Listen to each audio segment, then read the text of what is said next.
Ating pong sermon po ngayon, ang title ay Faithfulness that leads to favor. Faithfulness that leads to favor.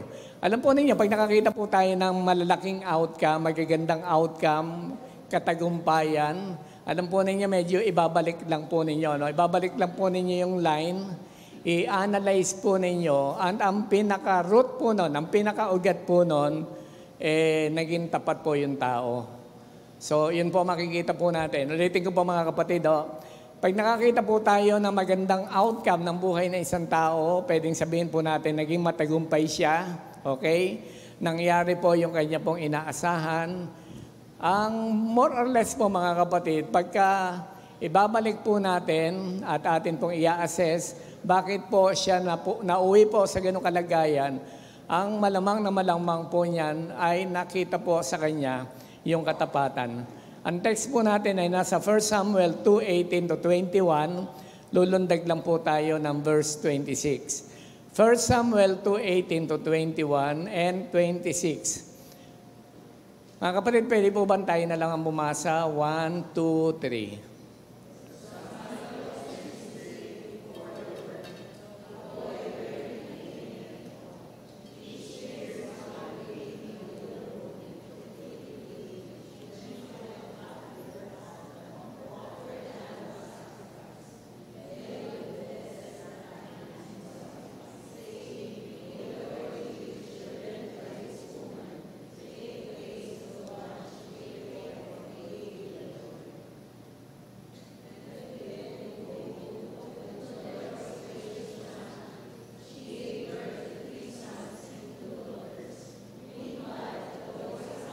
Grew up in the presence of the Lord, and the boy Samuel continued to grow in stature and in favor with the Lord and with people. Lord, maraming salamat po this morning.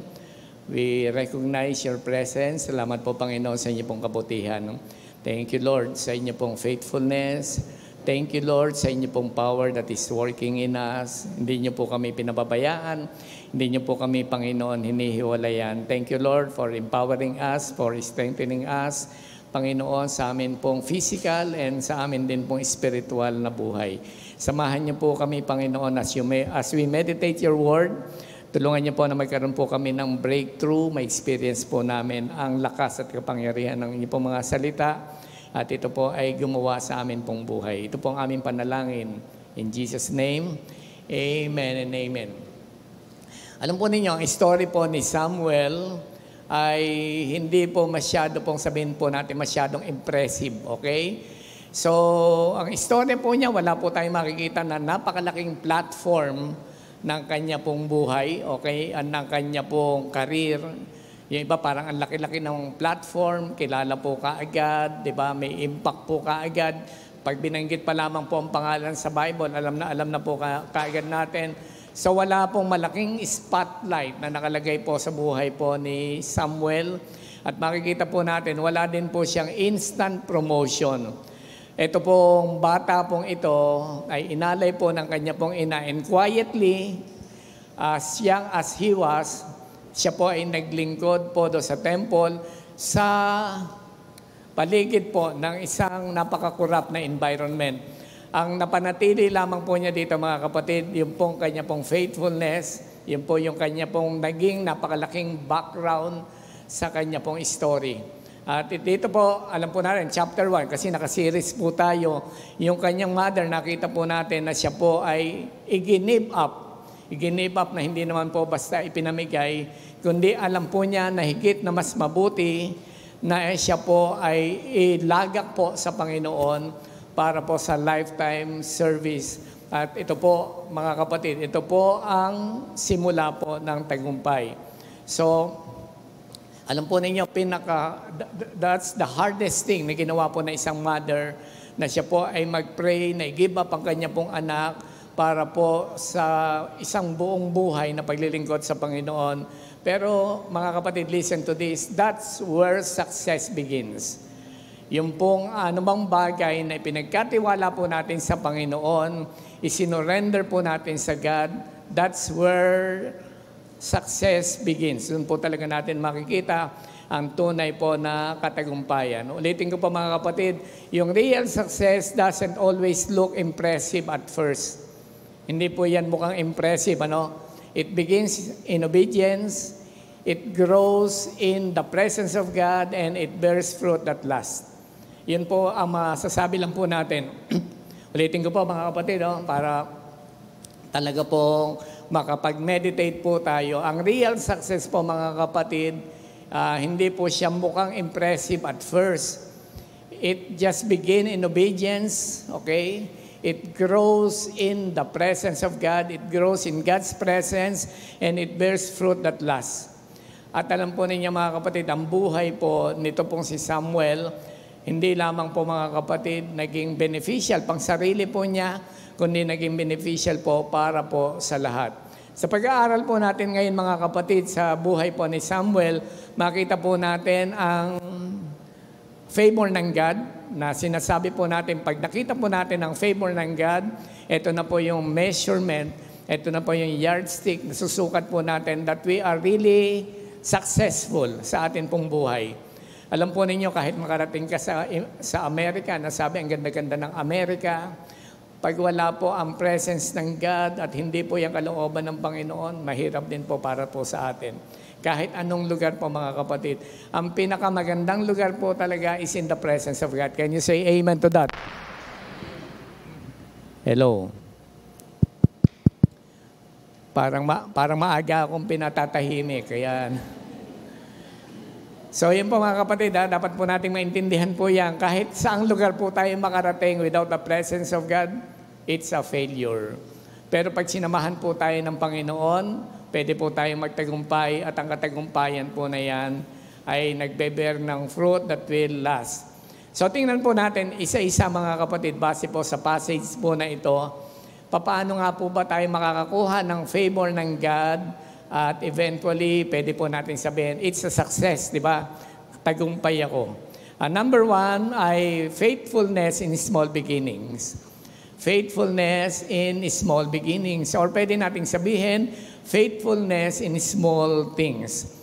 But Samuel was ministering before the Lord, a boy. Pwede po ba natin sabihin, a boy? Parang hindi tayo nag-almusal. A boy. Wearing a linen ephod. Kaya po binanggit po mga kapatid yung aboy. Dapat po nating makita, when he started ministering to the Lord, he was just a boy. Maliit na bata lamang po siya. Ito pong story po ni Samuel ay mag-remind po sa atin mga kapatid ng great spiritual impact. Okay? Kahit po nagsimula po siya sa very quiet and humble places, kahit po nagsimula po siya na isang bata, as young as he was, he served the Lord, he served in the tabernacle, offering small acts of deeds, small act of worship, obedience, and service. Kung titingnan po natin, parang very insignificant. Imagine ko as a boy, ano lang ba pwedeng ibigay na isang boy? Baka tagawales doon sa tabernacle, di ba? O kaya po, kung may mga sinunog na insenso, baka pwedeng siya po ang tagalinis po niyan. Okay? Very insignificant kung tutusin at sa pagtingin po natin. Pero sa Panginoon, hindi po yan mga kapatid. Sabi, ministering before the Lord. Binigyan pa po ng emphasis po yung ministering before the Lord. Yung po nagdala po dyan yung before the Lord. Minsan, we are ministering to people, baka to people lang talaga, particularly to people. So ginagawa po lang natin ito for show, di ba? Para nakikita po tayo, na-check yung atin pong attendance. Pero ito po binanggit, but Samuel was ministering before the Lord. So sa Panginoon po talaga siya naglilingkod and he was set apart for God. Ang spiritual service po niya talaga ay sa Panginoon. Though he was a child, maliit na bata, pero naintindihan na po niya, nagsimula na po siya mga kapatid na mag-serve. At kasama po niya yung mga anak po ni Eli, di ba? Yung anak po ni Eli, sila Hophni, sila Pinehas, mga ano pa yun mga kurap, At they were abusing their position, nasa mataas na position po sila. But in contrast, maha-highlight po yung faithfulness po nitong si Samuel.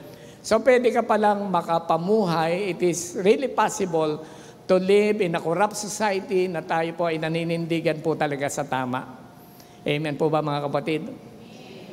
Sa Facebook, lagi po tayong, lagi pong may dumadaan po sa atin, yung pong pagka-highlight po kay Vico Soto. Di po ba? Sabi niya, kung yung mga konting kickback na ibibigay sa iyo, sabi niya, parang mabubuhay na ako ng 100 times kung kukunin ko lang. And for them, that is legal. Pero hindi po niya kinuha po yan. Kaya po, talaga pong marami pong naghahangad na maging presidente po siya ng Pilipinas. Pero mukhang kulang pa po yata sa edad, So pwede po palang makapamuhay po tayo in a corrupt environment, in a corrupt society, pero nananatili po yung faithfulness. Batang-bata pa po siya, pero na-emphasize po sa kanya, sa edad po niya, yung pong kanya pong katapatan po sa Panginoon at yung kanya pong availability para po ipaglingkod po ito sa Panginoon. So, ang pwede po nating makita, mga kapatid, ang nagmamatter po talaga ay heart over AIDS. Sabihin nga po natin, heart over AIDS. Di ba yung iba kadalasan sinasabi nila, bata pa ako eh. Pero sa totoo lang, mas mataas po talaga ang pinaglalagyan po ng puso with regards to obedience.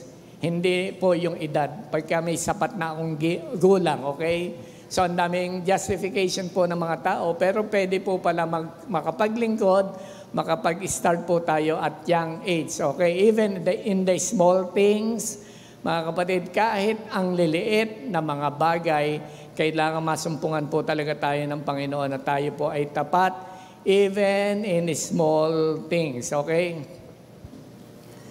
Ang mundo po, kadalasan po kasi mga kapatid, ang gusto visibility, ang gusto ay platforms, di ba, titles, applause ng tao. But in God's eyes, ang sinusukat po talaga ng Panginoon ay faithfulness and pwede po nating idagdag ay accountability o kaya po stewardship.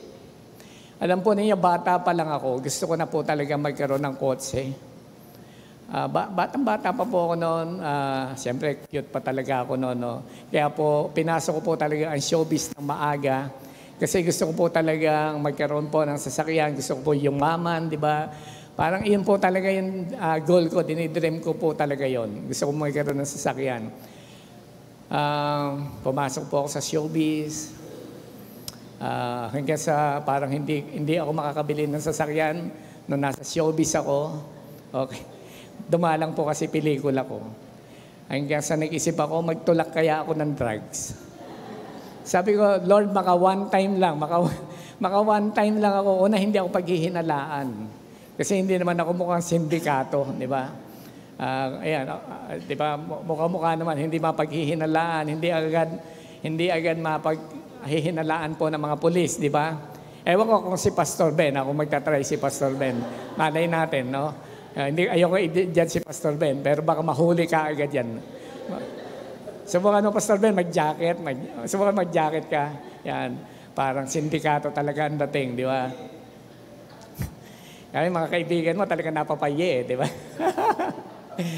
Ino-okray ka ng mga friends mo. Hanggang sa dulo po, mga kapatid, gusto ko nang bumarkada kay Atong Ang. Sabi ko, medyo pwede na dito kay Atong Ang. Yayaman ako dito. Pero alam po niya, hindi rin po nangyari. Pero yung, alam po niya, mother-in-law ko, bumili po ng sasakyan, 2000 model na adventure. Ako po ang kasama po niya. Ako ang naglabas po sa kasa. Ako po ang nag-drive.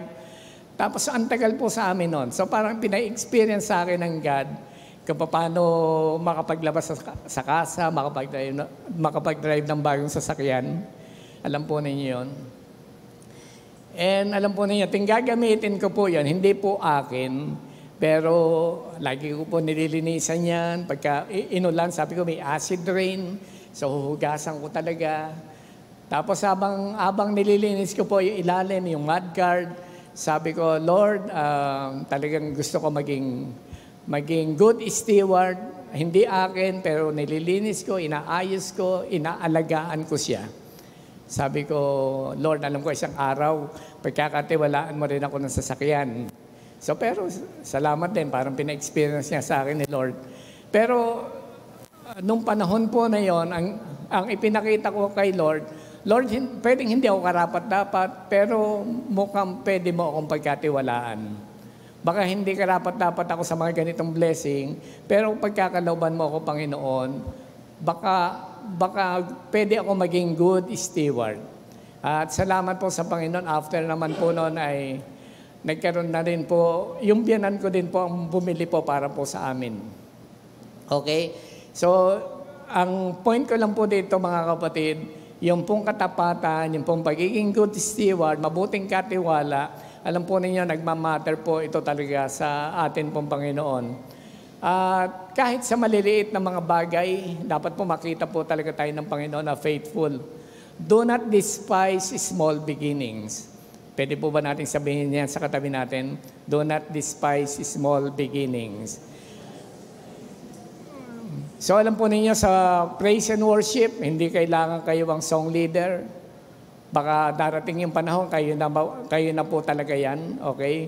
Baka ngayon tumatampo-tampo rin ka pa lang, pero isang araw ikaw na ang tanghaling worship leader talaga, di ba?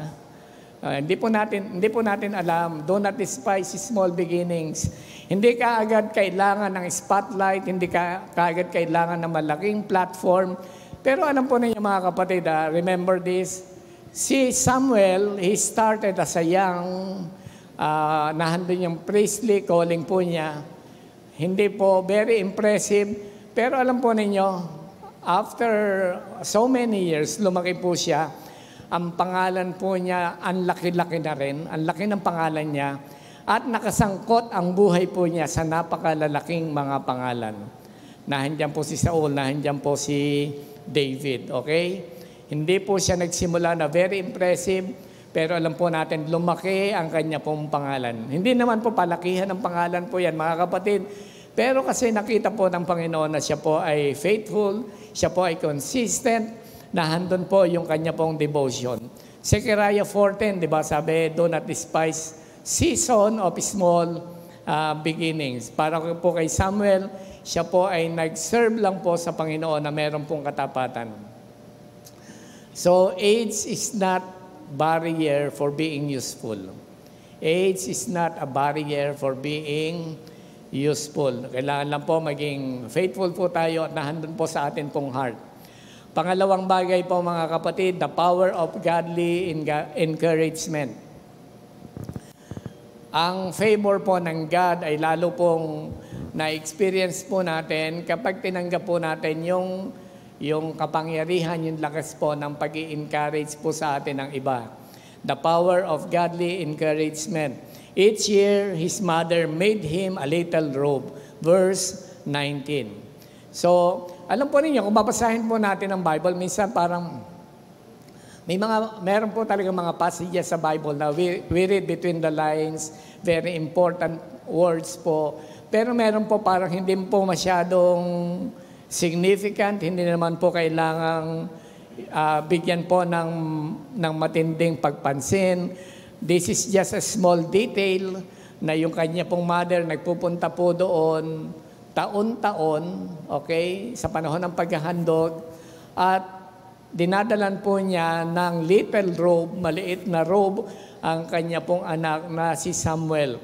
So dito po mga kapatid, makikita po natin, ito ay nagpe-paint ng picture na makikita po natin, merong ongoing encouragement sa kanya pong nanay. Yung spiritual na pag-nurture, ipinagkakalo po ng kanyang nanay. So even though si Hannah po mga kapatid, idinedicate po niya si Samuel for the Lord. Pero hindi ibig sabihin parang one time na bigayan, tapos hindi na po niya inaalala yung kanya pong anak at inabandon po niya, kinalimutan na po niya. She returned every year, may dala-dala pong robe. This is a personal act of love. This is a personal act of care and affirmation doon po sa magandang bagay na ginagawa po ng kanya pong anak. Okay? Siya po nagdedicate, pero alam po natin, nagugustuhan na rin po ni Samuel yung kanya pong ginagawa para po sa Panginoon. Naalala ko po noong ako po ay ma-born again, lagi na po ako nasa church, active po ako sa discipleship. Noong panahon po na yun, uso na po ang Navigator. Tapos involved po ako sa mga Sunday school, mga prayer meetings. Alam po ninyo, kinausap ako ng tatay ko, sabi po ng tatay ko, na tutuwa ako sa iyo, Ray. Kasi sabi niya, yung bagay na yan, hindi ko naituro sa iyo, pero natutunan mo. Parang tuwan-tuwa sa akin yung tatay ko. Sa wakas, natuwa rin yung tatay ko sa akin. Kasi po, sa totoo lang, medyo, ano lang po ako, medyo, yung mukha ko po talaga mukhang mabait lang. Pero siyempre, as young people, marami rin po akong mga pinapasok-pasok na kapilyuhan. Pero dumating sa buhay ko talaga na na-meet ako ni Lord somewhere, and then ibinigay ko yung buhay ko sa Kanya. At natuwa po sa akin ang akin pong tatay. Alam po ninyo, yung robe po na binabanggit po dito, going back to Samuel, this is a piece of clothing, parang wala lang. Hindi po natin dapat nga bigyan ng masyadong detalye. But it was symbolic, mga kapatid. Symbolical po yung robe po na yan. And in biblical times, yung po mga garments tulad po niya, nagre-represent po yan ng identity. Sabihin nga po natin, identity. So, nagre-represent po yan ng identity, ng purpose and status. So, siya po talaga ay inire-remind po nito kung sino po si Samuel, okay? Sino po siya at magiging ano po siya sa hinaharap. Siya po ay tinawag para sa isang priestly na gawain. So ito pong annual gesture po na ito, nagre-reaffirm nung binibigay po yung robe na siya po ay he belongs to God, okay? Binigay na po siya ng family po niya sa God and he belongs to God, okay? At siya po ay nagpatuloy nga po na maglingkod sa atin pong Panginoon. So yung encouragement po mga kapatid is powerful. Especially those people who are closest to us. Powerful po yan mga kapatid. Sino po yung nagpupush po sa inyo na lalo po kayo magbigay ng panahon po ninyo para kay Lord? Meron po ba? Naalala ko po si Ate Tess. Taga-check po yan ng mga tithes and offering. Pagka po, hindi po niya nakita yung mga anak namin na nagtatides and offering. Sabi niya, hindi kayo nagtatides and offering. Grabe. Alam niyo si Ate Tess, pag nagsalita, yan. Ako nga, tumatabi pag nagsasalita yan eh. Parang gusto ko nang mag-offering ka agad. Di ba? Alagay ko, yung mga bata nangangatog talaga.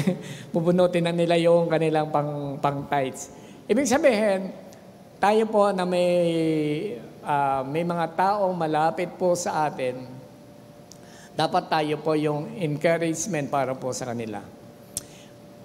Meron po akong Bible study na isang kalalakihan, yung family po niya nauna. Pero po yung kalalakihan po na to, hindi pa pumapasok ng church. Nagkaroon po ako ng pagkakataon na magkaroon ng entry point sa kanya, na sharean ko po ng gospel. Every Thursday, pinupuntahan ko po siya sa bahay po nila.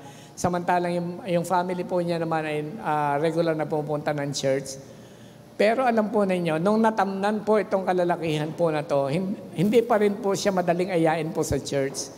Pero siya po yung taga-encourage every Sunday, taga-gising, taga-katok ng kanya pong, ng pintuan ng kwarto ng kanya pong mga anak. Sunday ngayon, punta na kayo ng church. So dapat po, tayo po nag-i-encourage mga kapatid, di ba?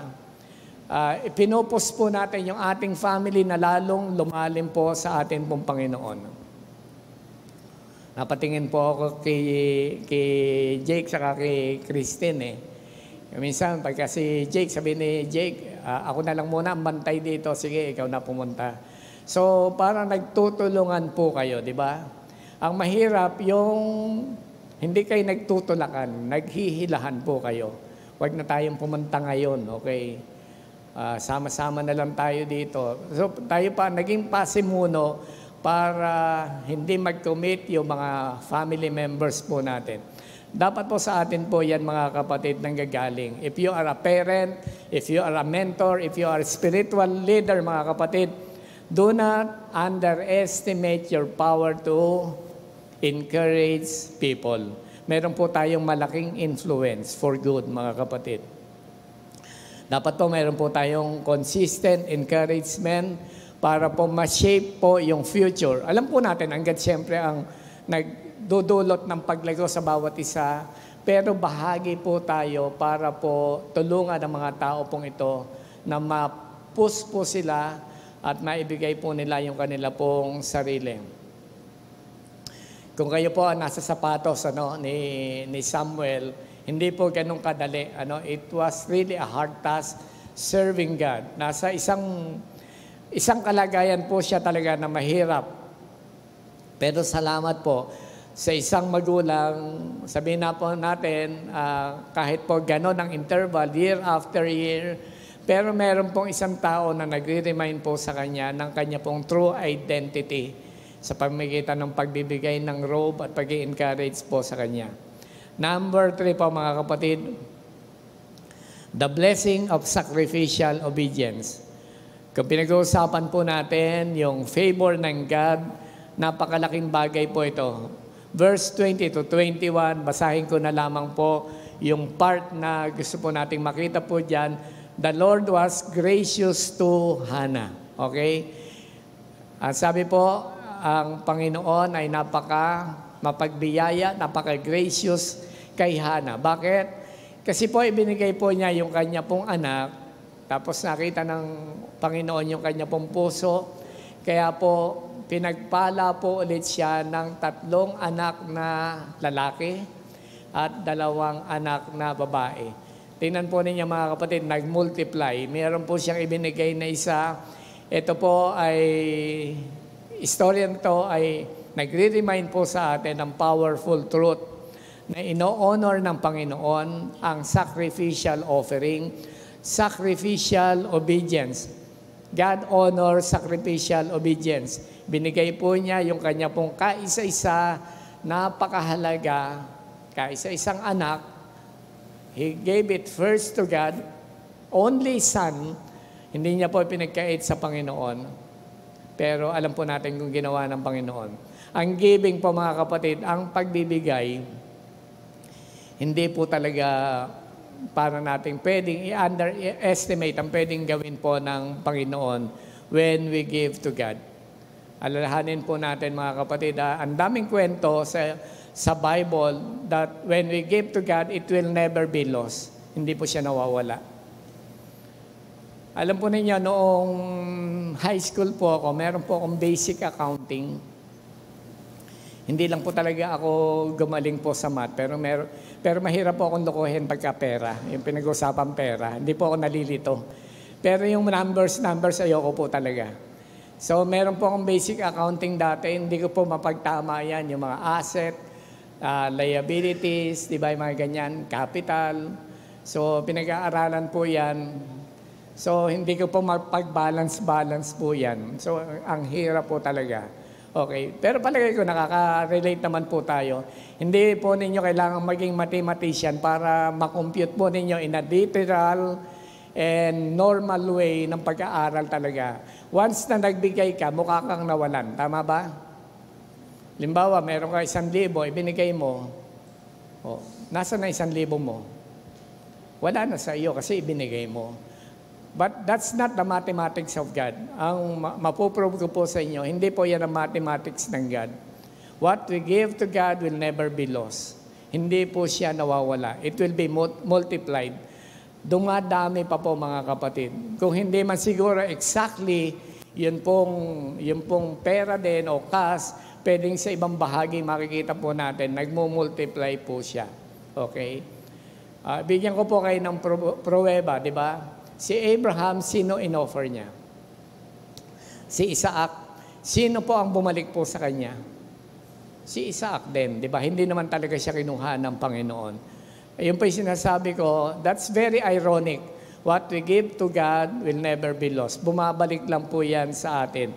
So yan po yung powerful truth na dapat po nating makita And God was very gracious to Hannah. At pinagpala po siya ng Panginoon. Ibinalik po nagbigay po ang Panginoon ng marami pang mga anak at meron pong divine multiplication na nangyari. God rewarded Hannah's sacrifice with more children. Yung kanya pong faithfulness, hindi po siya nanatiling unnoticed and unrewarded. Okay, mga kapatid. Meron po ba kayong sacrifice na ibinigay sa God? Pwedeng hindi po agad-agad, pero mga kapatid, gusto ko pong i-remind po kayo, it will not go unnoticed, it will not go unrewarded. May pagpapala pong kasama po yan, mga kapatid. You cannot outgive God. Hindi po natin pwedeng daigin sa pagbibigay ang Panginoon. Kaya nga po, ang sarap din, yung pong nabanggit po one time ni Kuya Abe, give until it hurts, di ba? Kuminsan, ang sarap ding magbigay, yung magbigay po tayo joyfully, nagbibigay ka na masaya sa puso. Ganun po ba tayo magbigay? Masaya sa puso, okay po yan mga kapatid. Pero masarap din po yung pagbibigay na nasasaktan din po tayo. Give till it hurts. Yan po mga kapatid, yung may reward. Yan po yung may daladalang gantimpala.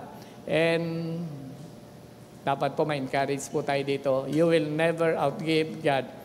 Ang Panginoon nagre-release po ng blessing doon po sa mga obedient. He multiplies the blessing. Number 4. Matutuwa po ba kayo pag sinabi kong last na po ito? Number 4. Number 4, last na po ito. Yan. Bala ko sanang gawing hanggang 20. Para napansin ko kasi nakikinig kayo. Ginaganahan pa naman ako pag nakikinig yung mga tao. Pero pagka nagbabrowse-browse na sa cellphone, point number 2 pa lang tumitigil na ako. Number 4 po tayo, the growth that attracts God's favor. The growth that attracts God's favor. Mga kapatid, hindi lang nagsasacrifice, hindi lang naglilingkod, dapat po may nangyayaring paglago. Yung paglago, pagbabago, kagandahan po ng ugali, alam po ninyo, nakaka-attract po yan ng favor ng God. Paano ko naman pagpapalain ito sama ng ugali? Ang damot-damot, paano ko naman siya pagpapalain, di ba? Ang hirap, di ba? Ang hirap mong pagpalain yung tao na hindi pa ayos ang karakter. Pag pinagpalain ako lalong, ang hirap pong gamutin. The growth that attracts God's favor. And the boy Samuel continued to grow in stature and in favor with the Lord and with people. Verse 26, makikita po natin. Ito po, makakapture po natin ang bunga po ng buhay ni Samuel ay rooted in God. Siya po talaga ay nakaangkla, siya po ay nag-uugat po talaga sa Panginoon. So despite po ng darkness, despite po ng corruption sa tabernacle, in the temple, pinangungunahan po ng mga anak po ni Eli, but Samuel kept growing. Ang hirap pong lumago sa isang community na alam mo, ang daming corrupt, ang daming mali, ang hirap po, pero you can outshine, di ba? Pwede po tayong magbigay po ng liwanag, tapos tayo po talaga ay umangat, And si Samuel, alam po ninyo, yung stature, what is the difference between stature and character? Di ba, pag sinabi natin character, who you are, that is your character. Pero pag sinabi natin stature, what people see you, that is your stature. Kung paano po tayo tinitingnan ng mga tao. At dito po makikita po natin, Samuel kept growing, not just physically, hindi lang po siya nagkakaedad, kundi po spiritually and relationally. Ang buhay po niya, makikita po natin, napaka-balance. Kung titingnan talaga, parang picture ng buhay po ni Jesus Christ, na talagang nakita, very consistent, nahandon yung favor ng God, nahandon yung favor ng mga tao. Makita po natin, ginamit din po yan kay Jesus sa Luke 2:52. Ang buhay po ni Samuel was not accidental. Yan po ay intentional. Hindi po nangyari lang yan. It was nurtured by faithful environment na handon po ang kanyang nanay. And sa kanya po, personal devotion with God. At ang kamay ng Panginoon ay nasa kanya. Yung praise po na continue to grow, it shows ongoing progress. Meron po talagang progreso ang kanya pong buhay. Sa atin po, di ba, minsan lumalago naman tayo from glory to glory. Pero kung minsan, pagka-antagal na, masyadong nagpa-plateau tayo, di ba? Alam po ninyo yung mag-plateau, parang tanggap na po natin yan, okay lang.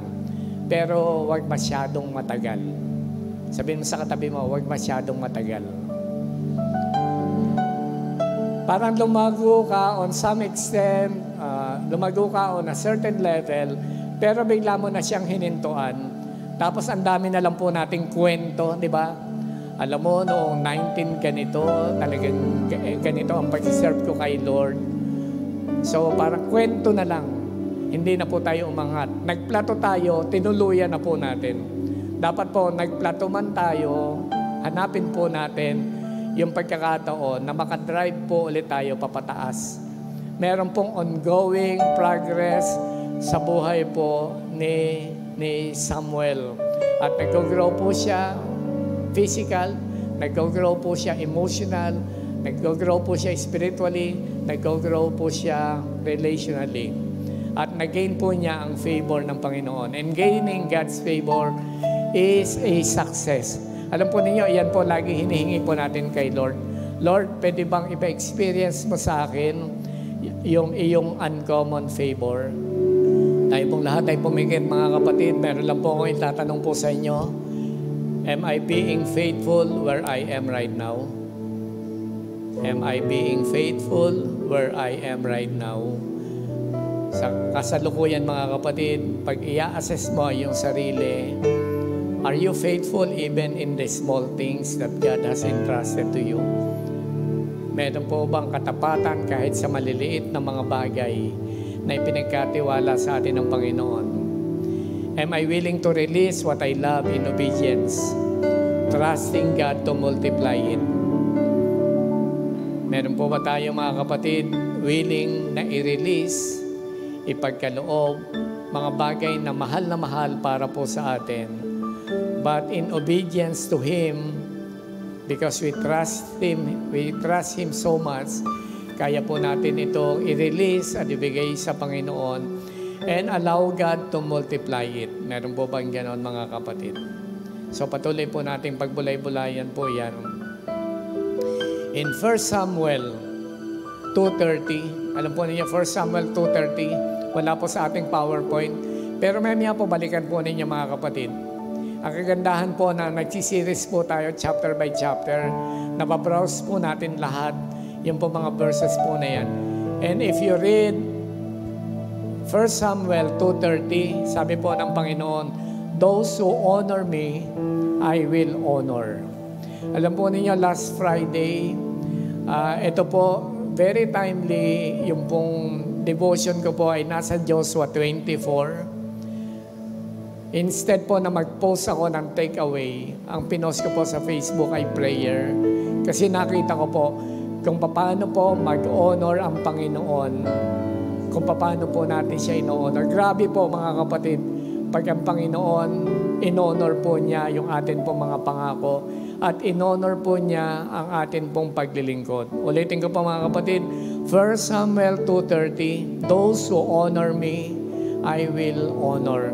Kaya po, mga kapatid, hindi po tayo lugi when you are faithful to God, when you become faithful to God right now, kahit sa maliliit na mga bagay, God will honor it and you will receive the favor of God. It will not go unnoticed. It will not go unrewarded. Panginoon, maraming salamat po sa inyo sa umagang ito.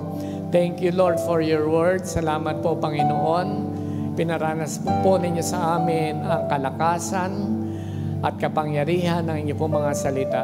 Mangyari po, Panginoon, ito sa amin din po, Panginoon, conviction sa pagkakataon po ito, Panginoon. All this we ask in Jesus' name. Amen and amen.